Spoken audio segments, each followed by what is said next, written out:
గూడెం మైపాలిటీ విషయంలో ఆయన మీద రైట్స్ చేయించడం కానివ్వండి, లేకపోతే ఈ మొన్నటి దాకా అంటే మన ప్రకాష్ గౌడ్ పోతాడు, పోతాడు, అంటే ఫస్ట్ నుంచి ఎక్స్‌పెక్టేషన్స్ ఉన్నాయి ఆయన మీద కాంగ్రెస్ పార్టీకి వెళ్తాడని. బట్ ఆయన్ని ఫినాన్షియల్‌గా భయపెట్టి ఇచ్చేసి ఏదో ఒకటి అంటే వెళ్ళిపోయిన ప్రతి ఎమ్మెల్యేకి ఏదో ఒక రకంగా ఒక భయం అనేది క్రియేట్ చేసి వీళ్ళు ఇక్కడ పార్టీలోకి మనం ఒకటి తెచ్చుకోవడమే చూసుకోవచ్చు. జరిగింది. వీళ్ళకి తాయిలాలు ఇచ్చారు అంటే ఏదో ఫండ్ ఇచ్చారు అనే దానికంటే కూడా భయభ్రాంతులకి గురి చేశారు అనేది మెయిన్‌గా తీసుకోవాలి. అవును. అవును. ఎందుకంటే స్టేట్ గవర్నమెంట్‌లో ఎంత ఫండ్ ఉందో దాదాపు మనకందరికీ తెలిసిందే.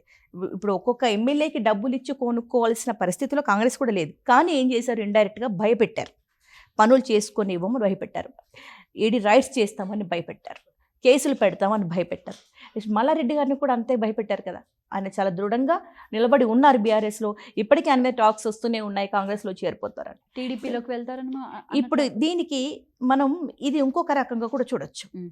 ఏదైతే మనం తెలంగాణలో వద్దు అనుకున్నామో, ఏదైతే తెలంగాణ విద్యార్థులకు న్యాయం జరగతలేదు అనుకున్నామో, అవును. తెలంగాణ నిరుద్యోగులకు న్యాయం జరుగుతలేదు అసలు అనుకున్నామో, తెలంగాణ తెచ్చుకుందే నిధులు నియామకాలు. దేనికోసమైతే కొట్లాడి తెలంగాణ తెచ్చుకున్నామో ఉమ్.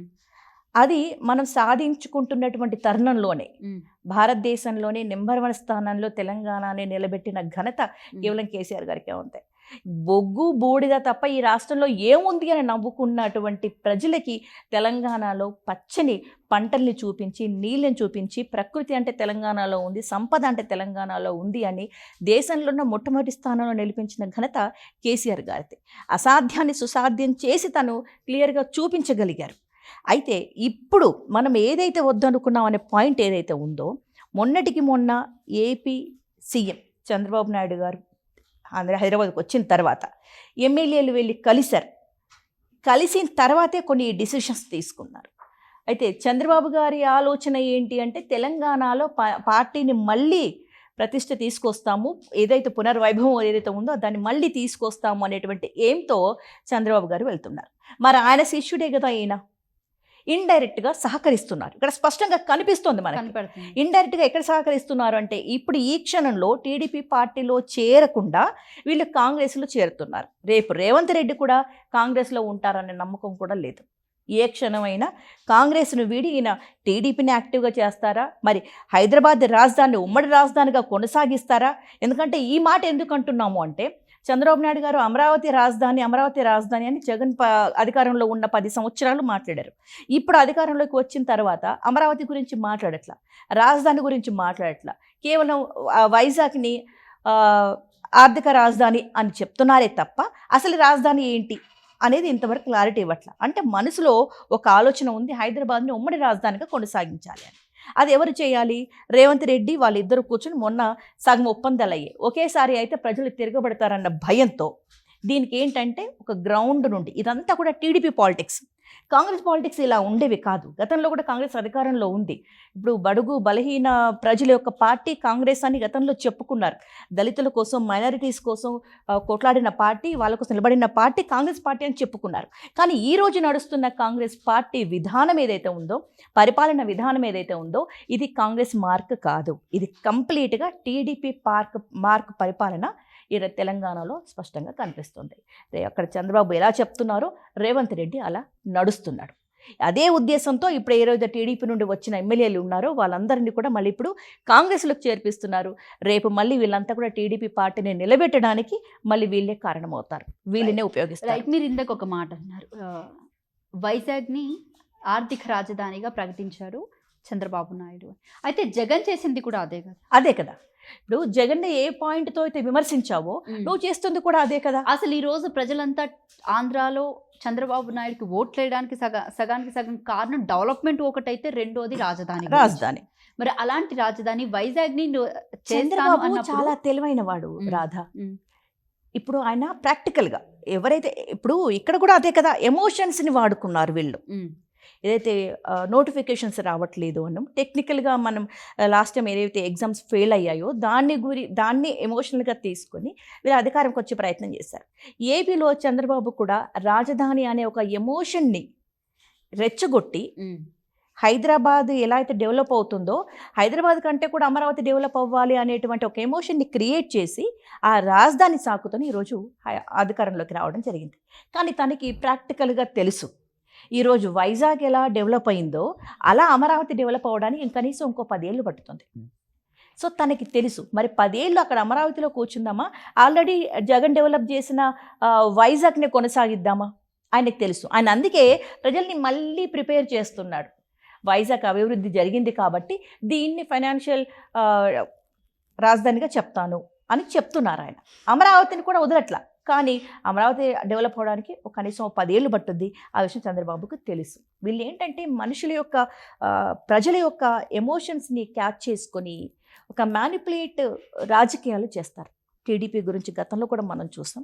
సో ఇప్పుడు కూడా అదే జరుగుతుంది. ఈరోజు తెలంగాణలో కూడా అదే మార్క్ పాలిటిక్స్ అనేవి స్పష్టంగా కనబడుతున్నాయి. Okay, right. అయితే మరొక విషయానికి వస్తే కనుక రేవంత్ రెడ్డి గతంలో చేసినటువంటి వ్యాఖ్యలు ఏవైతే ఉన్నాయో క్యాంపెయినింగ్స్ టైంలో కానివ్వండి, పార్టీ మారేటోళ్ళని ఫస్ట్ చట్టం తీసుకురావాలి, నడి రోడ్డు మీద ఉరి తీయాలి, రాళ్లతో కొట్టాలి, పార్టీ మారేటోళ్ళని ముందు మీరంతా ప్రశ్నించాలి అని చెప్పేసి ఏదైతే బహిరంగంగా ఆయన చేసిన కామెంట్స్ ఇప్పుడు ఆయనే తప్పారు. అండ్ ఫస్ట్ ఆఫ్ ఆల్ ఆయన స్టార్ట్ చేసిన దానం నాగేంద్ర దగ్గర నుంచి ఆయన పార్టీ ఫిరాయింపు అంటే ఎమ్మెల్యేని లాక్కోవడం. అయితే దీని గురించి అసలు ఏం చెప్తారు? రేవంత్ రెడ్డి గెలవడానికి చేసిన వ్యాఖ్యలు అవి అప్పుడు. ఎందుకంటే నా పార్టీలోకి వేరే వాళ్ళని తీసుకొని నా పార్టీ వాళ్ళు వేరే ఎక్కడికి వెళ్ళరు అనేటువంటిది ఒకటి క్రియేట్ చేయడం కోసం మాట్లాడిన వ్యాఖ్యలు. ఈరోజు సీఎం రేవంత్ రెడ్డి యొక్క పోస్ట్ ఒక ప్రశ్నార్థకంగా ఉంది, ఒక కన్ఫ్యూజన్లో ఉంది. సీఎంగా కొనసాగుతాడా, మధ్యలోనే డ్రాప్ అవుతాడా అనేది తనకే ఒక నమ్మకం లేదు. రాహుల్ గాంధీకి కూడా అంటే కాంగ్రెస్ అధిష్టానానికి కూడా ఒక క్లారిటీ ఉంది, ఇతను టీడీపీ మనిషి అని, చంద్రబాబు మనిషి అని. ఎప్పటికైనా పార్టీకి ఇతను ప్రమాదకారి అనే విషయం అధిష్టానానికి తెలుసు కాబట్టే పార్టీ ఇక్కడ తెలంగాణలో గెలవడానికి రేవంత్ ఎంత అవసరమో అంతవరకు వాడుకున్నారు. ఈరోజు రేవంత్ని సీఎం చేసింది కూడా తాత్కాలికంగానే. ఈయన కంటిన్యూ అవుతాడా లేదా అనేది రేవంత్ రెడ్డికి అనుమానం.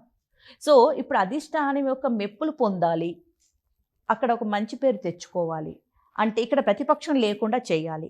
సో ఈ కాన్సెప్ట్గా వెళ్ళాలి అంటే ఏంటి, గతంలో ఏం మాట్లాడాడు, గెలవడానికి మాట్లాడిన మాటలను పక్కన పెట్టి ఇప్పుడు మిగతా ఎమ్మెల్యేని తన వైపు లాక్కొని అధిష్టానం యొక్క మెప్పు పొంది ముఖ్యమంత్రిగా కొనసాగడానికి చేస్తున్న ప్రయత్నాలలో ఇది ఒకటి. కేసీఆర్కి అంటే ప్రతిపక్ష హోదా కూడా లేకుండా చేయాలనేటువంటి ప్రయత్నం కూడా జరుగుతుంది తప్ప, ఆ ప్రయత్నం కూడా ఏంటి, తన సీటు కాపాడుకోవడానికే తప్ప ఆయనకు వేరే దారి లేదు, వేరే మార్గం లేదు.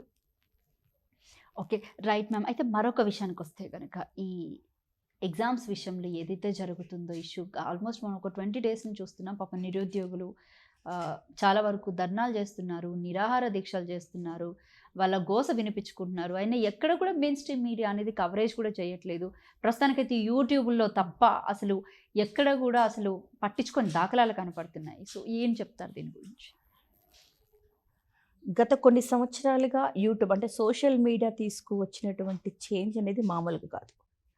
ఒకటి, మెయిన్ స్ట్రీమ్ ఎందుకు పట్టించుకోవట్లేదు అంటే వాళ్ళకి కూడా భయం. కొన్ని అంటే ఇప్పుడు ఈరోజు యూట్యూబ్ ఛానల్స్ వాటిని చూపిస్తోంది, వాటిని పట్టించుకుంటుంది.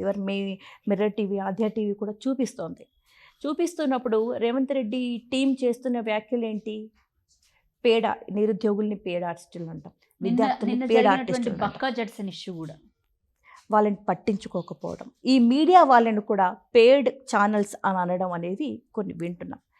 మెయిన్ స్ట్రీమ్ అనేది కొంచెం భయపడుతుంది ఇలాంటి వాటికి, కొంచెం సెన్సిటివ్ అంశాల మీదకి తొందరగా రాదు. వాటికి ఒక భయం. అధికారంలో ఏ పార్టీ ఉందో ఆ పార్టీకి పాజిటివ్గా, ఆ పార్టీకి అనుకూలంగా మెయిన్ స్ట్రీమ్ అనేది నడుస్తుంది. న్యూస్ చూపించడం వరకే వాళ్ళ పని, కానీ ఆ న్యూస్ కూడా ఏదైతే సెన్సిటివ్ ఉంటుందో అది చూపించరు. ఎప్పుడైతే ఇది ఒక ఉద్యమంగా మారుతుందో, ఇది చూపించకపోతే జనాలు మమ్మల్ని క్వశ్చన్ చేస్తారనేటువంటి ఆలోచన వస్తుందో అప్పుడు కానీ ఆ ఉద్యమం వైపు వాళ్ళ చూపులు మరలవు. అధికార పార్టీ మీద ఉన్నటువంటి భయం, ఆ భయంతోనే మెయిన్ స్ట్రీమ్ నడుస్తుంది. ఎందుకంటే పెట్టుబడులు ఎక్కువ, వాళ్ళ ఖర్చులు ఎక్కువ, వాళ్ళకి కావలసినటువంటి అమౌంట్ ఎక్కువ. ఇప్పుడు కనుక పార్టీ మీద ఏదైనా పార్టీ ఛానల్ ఆగిపోయిందనుకో, లేదా ఛానల్ మీద ఏదైనా కేసు పడింది అనుకోండి, వాళ్ళకి కోట్లలో నష్టం వస్తుంది. కాబట్టి అధికారంలో ఏ పార్టీ ఉందో ఆ పార్టీకి అనుకూలంగా నడుచుకుంటాయి. అంటే ఇది మెయిన్ స్ట్రీమ్ గురించి నేను తప్పుగా మాట్లాడడం కాదు, కానీ మరి ఈ ఉద్యమం గురించి ఎందుకు చూపించరు? తెలంగాణ విద్యార్థుల గురించి ఎందుకు చూపించరు? రేవంత్ రెడ్డి ఏ సభకు వెళ్తున్నాడు, రేవంత్ రెడ్డి ఏ ప్రెస్ మీట్ పెట్టాడు, రేవంత్ రెడ్డి ఈరోజు ఏం మాట్లాడాడు, ఇవన్నీ నువ్వు లైవ్ పెడతావు. ఈ రేవంత్ రెడ్డి ఎక్కడెక్కడికి వెళ్ళాడు, ఎవరికి కండువా కప్పావు, ఈ కండువా కప్పిన సీన్లు నువ్వు మార్చి మార్చి మార్చి మార్చి గంటల తరబడి చూపిస్తావు. కానీ అక్కడ విద్యార్థులు ధర్నా చేస్తున్న విషయంలో ఒక 2 నిమిషాలు, 1 నిమిషం, కొన్ని సెకండ్లు కూడా కనీసం ఈవెన్ మనం డైలీ టాప్ 10 టాప్ 20 ఒక 100 న్యూస్ అని అలా వేస్తుంటారు. కానీ అందులో కూడా కొన్ని సెకండ్స్ కూడా నీ ఉద్యమం గురించి ఎందుకు చూపించట్లేదు అంటే అధికార పార్టీ పట్ల ఒక భయం.